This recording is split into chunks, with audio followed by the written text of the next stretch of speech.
Percy's Passengers. Percy was talking to James in the shed at the big station.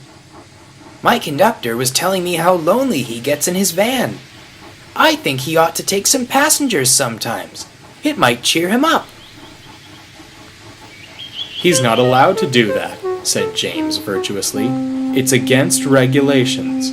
Conductors are important, and passengers might distract them so that they couldn't look after the train properly. Oh dear. Yes, I suppose they might. They can do it on the Midland, put in Gordon. Someone told me about it when I went to Carlisle with that special. But they don't do it on the other railway. It's on some preserved line where they haven't got any coaches. You see, James, said Percy triumphantly. Oh, well, if they haven't any coaches, that's different, James huffed. I'm sure Sir Topham Hatt wouldn't approve, though. Huh, replied Percy cheekily. Little you know. He puffed away to collect some trucks from the harbor. Meanwhile, on the branch line, some passengers got out of Henrietta at the station by the airfield. They all went through the ticket barrier, except for two, a man and a woman. Ah, said the ticket inspector when he looked at their tickets. You've come too far. You should have got out at the last station. The passengers looked at him. Then they looked at each other and shook their heads. The last station, the ticket inspector repeated slowly. You must go back there. There was a pause. Then the man said something to his wife in a language the ticket inspector didn't understand. He asked the porter to bring the station master. A short time later, Percy came chuntering happily along the branch line with his train of freight cars from the harbor.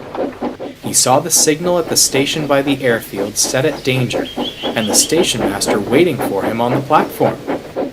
Oh dear, there must have been an accident, he thought as he stopped. I hope no one's hurt.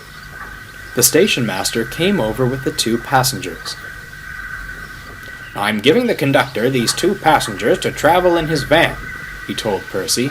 They're foreigners who came too far on Toby's train by mistake.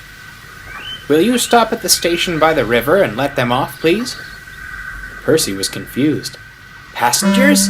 He asked when the conductor had taken them away. But this is a freight train. That's right, Percy, said the station master. They're going to travel with the conductor in his van. But James says it's against it's not allowed. The station master laughed. Oh, James is right, Percy. But I don't think James or Sir Topham Hatt would mind us helping two foreign visitors on our island who can't understand our language. Do you? That made it all right, of course.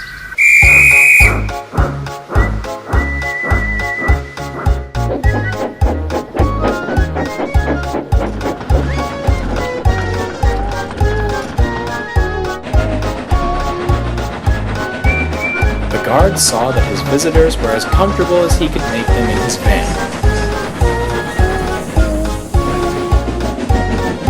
And when, a few minutes later, they reached the station they wanted, they came to the front of the train to see Percy.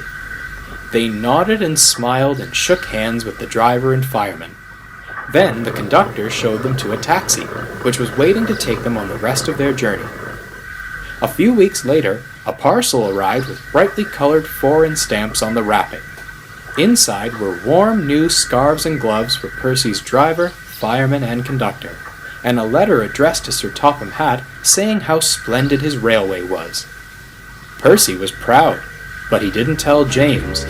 It might make him jealous, he said to himself, and that would never do.